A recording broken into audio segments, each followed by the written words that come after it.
Hi everyone and welcome on board the slow boat to Melbourne.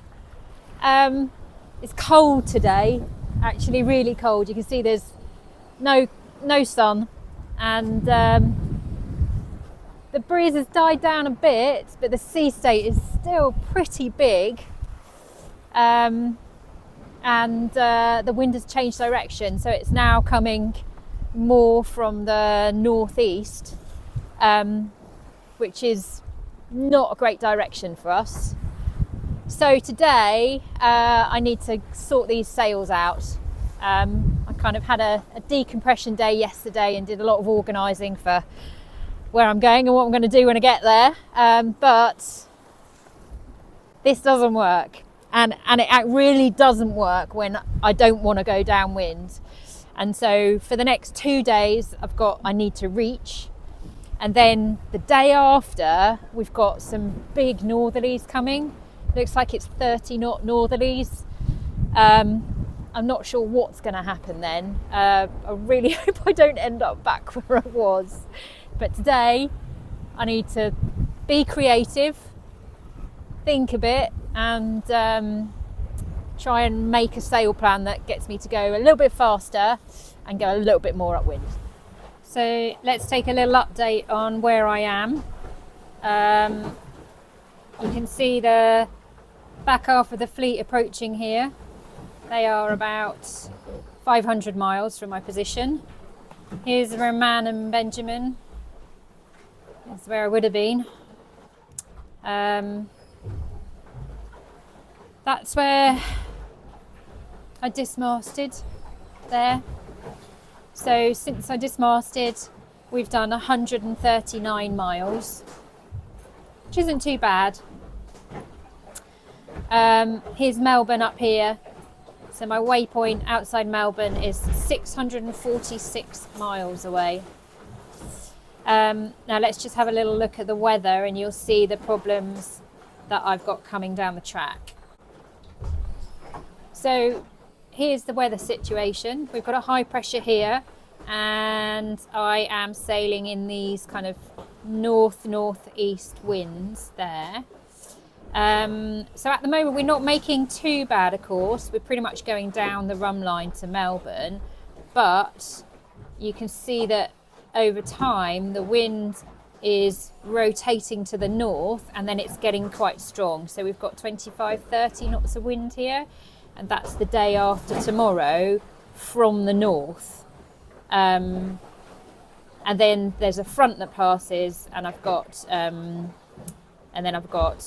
easterly winds again. But the thing that I'm worried about is with those northerly winds, especially as they're strong, if I'm not able to reach well, then I just get pushed all the way back down here. And the danger there is that I'm trying to get above Tasmania. So I need to try and really try and make ground to the north, so I don't get pushed into Tasmania, which is why I really want to try and get the boat to be able to reach a bit better, so I can make the most of the conditions. Because when the reaching does come, so here again, this is on the 21st, the wind is quite strong. And if I can't at least even hold my station, then I'm worried that I'm going to get blown all the way down there. So you can see already that at this wind angle, that sail's really struggling to deliver any power. There's 3 things that I could do to make it better. So one is just hoist it up to the top. So what I'm going to do is just lengthen the lashing on the bottom and hoist it up to the top, and that will just get all the geometry a little bit better. The second thing is I need to move the clew point, the clew which is where I attach the sheet, so it's the bottom back corner of the sail. I need to move that up the sail so that I can pull it in and down. So what I'm going to do is just kind of mark out where I think the new clew point should be, and then I'm going to build a new clew while the sail is still up and driving, and hopefully then that will be ready to use maybe tomorrow morning. And then the other thing that I could do is, can you see the sail is flying completely free? So it's not attached to a stay at all. And that's a problem as well when you're trying to go upwind. So the other thing I could do is attach the sail to the forestay, but that would involve taking the outrigger down. And I don't really want to do that at this stage. But in a couple of days, if I get becalmed, then that's something I'll definitely do. So let's get cracking. So next then I need to get all the materials I need to create this clue, and I'm actually just going to stick it on the sail. So I need some Dyneema to make the loops for the clue strops, and then I need some material, sail material to stick onto the sail, and of course all of that is stacked right into the back of the boat, because that's where it was when I dismasted. So that means I've got a lot of gear shifting to do.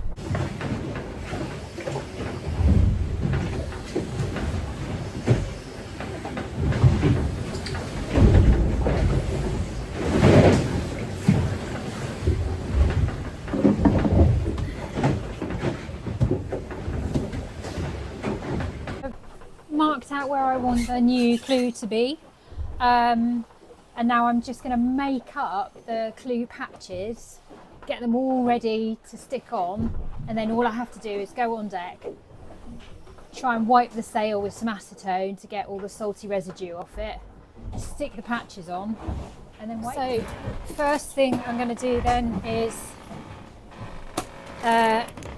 make my strops.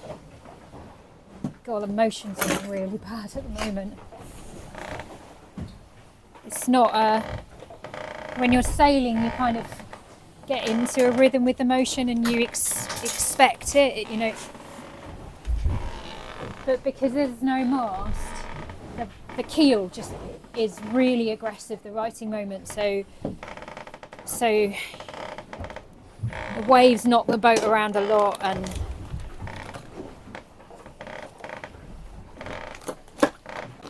not comfortable. My back feels a lot better for moving around though.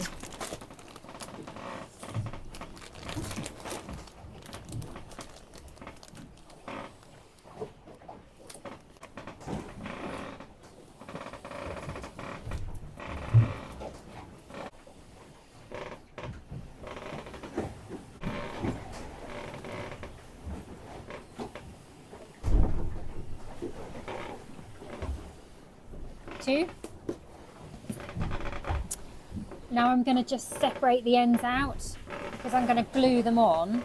I just want to make sure there's a good surface area for them to attach to.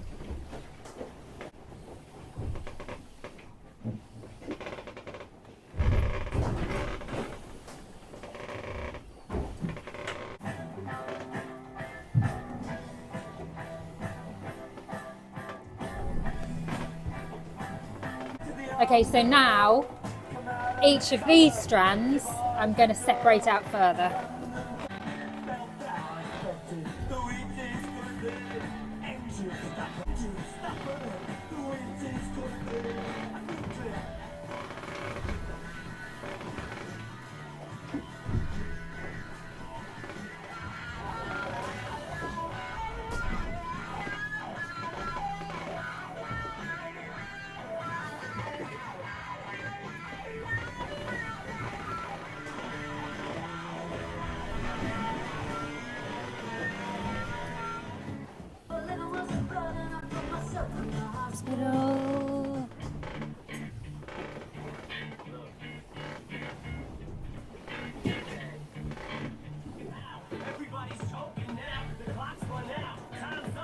Okay, so next thing then is I'm going to cut out the patches that will go on the sail and prepare them for gluing these on.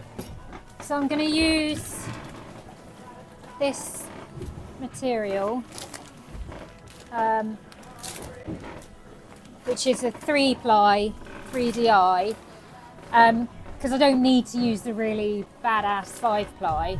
Now this is self-adhesive, but I'm going to use Sikka to stick all of this together, Sikkaflex, because the adhesive on here isn't strong enough to make a structural bond, and Sikkaflex will make a structural bond. So I just need to cut the shapes out now.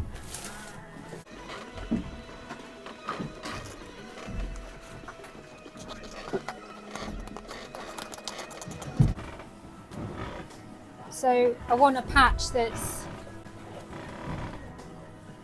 big enough for this to fan out in, like that, but then also it's got plenty of surface area to stick to the sail with, so I've got maximum possibility that this is going to stick on. So this seems about right. I'll cut out another one of these, and then always round the edges, because if there's a corner, a hard corner, then it's just going to try and peel off. So you just need to round the edges off on this. Cut another one out, and then it's time to get messy. So I am notoriously messy with Sikkaflex, as you might have seen by the state of my foul weather gear. What the hell though? Get in there, that's what I say.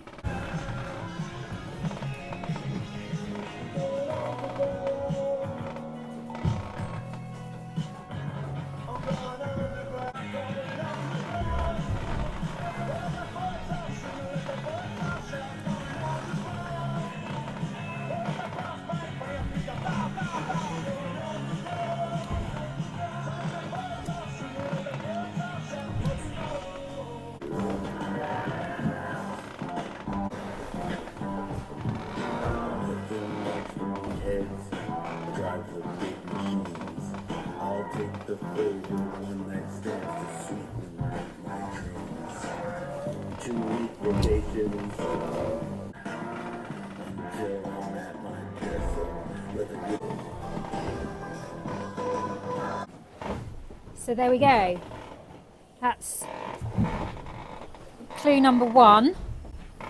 So now I just need to go out on deck, prepare the sail. So I'm going to dry it off with smacetone, and then I'm going to stick that one on before I have a go at the next one, just so I don't end up with 2 sticky Sikkaflex patches that are just going to cover me and everything else in Sikkaflex.